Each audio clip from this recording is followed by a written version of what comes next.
लक्ष्मी देवीची आहे ही कहाणी. द्वापार युगातील सौराष्ट्र देशातली. तिथे भद्रश्रवा नावाचा एक राजा राज्य करीत होता. तो पराक्रमी होता. 4 वेद, 6 शास्त्रे, 18 पुराणे यांचं त्याला ज्ञान होतं. त्याच्या राणीचं नाव सुरत चंद्रिका होतं. राणी देखणी, सुलक्षणी व पतिव्रता होती. त्या राजा राणीला 8 मुलं होती. 7 मुलगे आणि 1 मुलगी. मुलीचं नाव होतं श्यामबाला. एकदा लक्ष्मी देवीच्या मनात आलं की आपण त्या राजाच्या राज्यगृहात राहावं, म्हणजे राजा प्रजेला अधिक सुख देईल. आपण जर गरीबाकडे राहिलो तर तोच सारी संपत्ती खाऊन टाकेल. यासाठी लक्ष्मी देवीनी एका वृद्ध ब्राह्मण स्त्रीचं रूप धारण केलं. हातात एक काठी घेतली आणि ती काठी टेकत टेकत ती सुरत चंद्रिका राणीच्या महालाच्या दारात येऊन उभी राहिली. त्या वृद्ध स्त्रीला पाहून महालातील एक दासी पुढे आली. तिने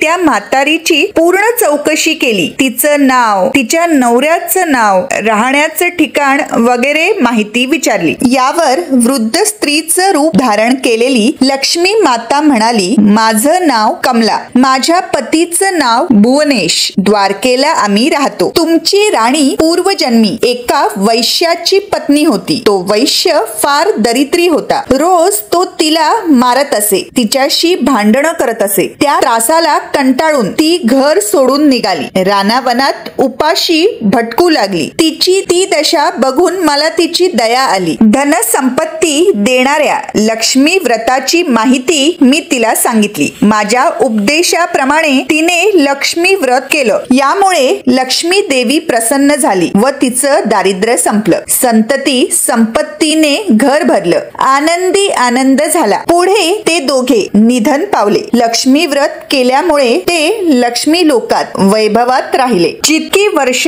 त्यांनी लक्ष्मी व्रत केलं तितकी वर्ष त्यांना सुख उपभोगायला मिळालं. आता तर त्यांना राजकुळात जन्म लाभलेला आहे. परंतु त्या राणीला लक्ष्मी व्रताचा विसर पडला. ती आठवण करून देण्यासाठी मी मुद्दाम इथे आले आहे. हे सर्व ऐकून त्या दासीने तिला लक्ष्मी व्रताची माहिती व पूजा विधी विचारली. वृद्ध रूपी लक्ष्मीने त्या दासीला लक्ष्मी व्रताची संक्षेपे माहिती सांगितली आणि म्हणाली, पवित्र महिना मार्गशीर्ष, त्यात वसे ईश्वरी अंश. तोच योग्य लक्ष्मी व्रतास प्रत्येक वर्षी सर्वदा दर गुरुवारी त्या महिन्यात आपण राहावे व्रतस्थ. मन ठेवावे शांत, स्वस्थ, शुद्ध चरणी असावे. भरला कलश किंवा कळशी घ्यावी. त्यात पैसा, सुपारी, दुर्वा घालावी. हळदी कुंकवाची बोटे ओढावी. कलशाच्या 8 बाजूंना श्री लक्ष्मी देव्य नमः म्हणून श्री लक्ष्मी देवीचे करावे पूजन. दूध, फळे, मिष्टान्ने ठेवून नैवेद्य अर्पण करावा. मग आरती ओवाळावी. मनोभावे प्रार्थना करावी. श्री लक्ष्मी मातेला सांगावी इच्छा आपल्या मनातली. हे लक्ष्मी माते भगवती, यथाशक्ती यथामती सेवा करीतो आम्ही, ती मान्य करुनी घेई तू. आम्ही बालके अज्ञान म्हणूनी, अपराधांची क्षमा करुनी प्रसन्न होई आम्हा ते. कृपा करावी आम्हावरी, तुझे वास्तव्य असो घरीदारी. दुःख दरिद्र निवारी, सुखी ठेवी सर्वांना. विपुल लाभो धनसंपत्ती, कधी न येओ आपत्ती. आयुष्यवान होई संतती, भाग्य आमचे उजळावे. महामाये जगन्माते, शंख चक्र गदा हस्ते. कमलासने सूर पूजिते, लक्ष्मी देव्य नमोस्तुते.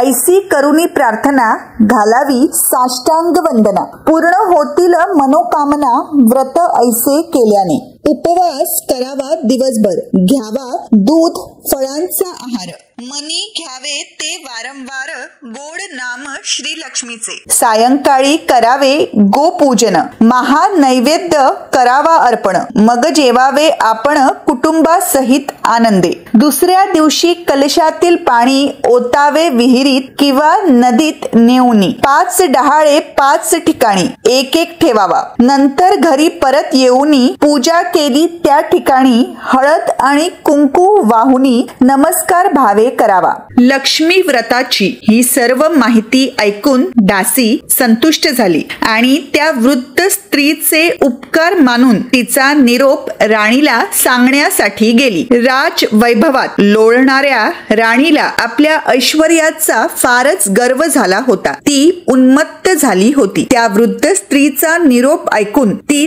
तावातावाने आली आणि त्या स्त्रीला फटकळपणे खूप बोलली, धक्काबुक्की केली. ती वृद्ध स्त्री म्हणजे साक्षात देवी लक्ष्मीच होती हे काही राणीला कळलं नाही. पण राणीचा उद्धटपणा बघून लक्ष्मीने तिथे न राहता आपल्या स्वस्थानी जाण्याचं ठरवलं आणि तिथून ती निघाली. थोड्याच अंतरावर तिला राणीची कन्या श्यामबाला भेटली. तिला सगळी हकीकत कळली. तिने त्या वृद्ध स्त्रीची क्षमा मागितली. तेव्हा लक्ष्मीला तिची दया आली. तिने श्यामबालेला लक्ष्मी व्रताची संपूर्ण माहिती सांगितली. तो दिवस म्हणजे मार्गशीर्ष महिन्यातला पहिला गुरुवार होता. श्यामबालेने भावभक्तीने लक्ष्मी व्रत केलं. त्यामुळे सिद्धेश्वर नावाच्या एका राजाच्या मालाधर नावाच्या राजपुत्राशी तिचा विवाह झाला. सर्व वैभव मिळालं. ती आपल्या पतीसह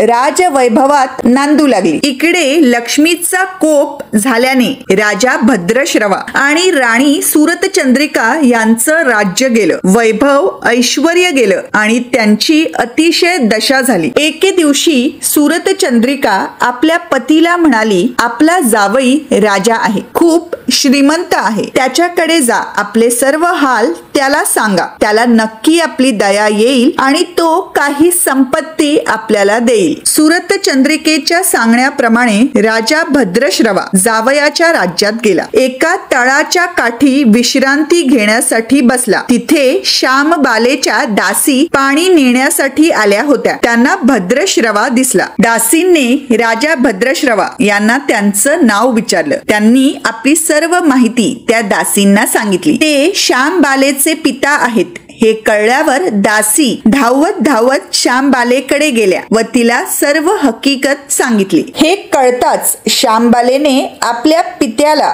मोठ्या थाटामाटाने आपल्या राजवाड्यात आणलं. आदर सत्कार केला. नाना परींचा पाहुणचार केला आणि ते परत निघाले असता त्यांना एक हंडा भरून धन दिलं. भद्रश्रवा घरी आले. त्यांना पाहून सुरतचंद्रिकेला आनंद झाला. तिने हंडा उघडला. तो काय, हंड्यात द्रव्य नव्हते, कोळसे भरलेले होते. देवी लक्ष्मीच्या अवकृपेमुळे हा चमत्कार घडून आला होता. काही दिवस लोटले. सुरतचंद्रिका एकदा आपल्या लेकीच्या घरी गेली. तो दिवस होता मार्गशीर्ष महिन्यातील शेवटचा गुरुवार. श्यामबालेने लक्ष्मी व्रत केलं आणि आईकडून देखील ते करून घेतलं. सुरतचंद्रिका पुन्हा आपल्या नगरात आली. तिने लक्ष्मी व्रत केलं होतं म्हणून पूर्वीचं सर्व वैभव परत मिळालं. राज ऐश्वर्य प्राप्त झालं. पुढे काही दिवसांनी श्यामबाला माहेरी आली, परंतु बापाला कोळसे दिले. आपल्याला तर काही दिलंच नाही. हा राग सुरतचंद्रिकेच्या पोटात होता म्हणून श्यामबालेला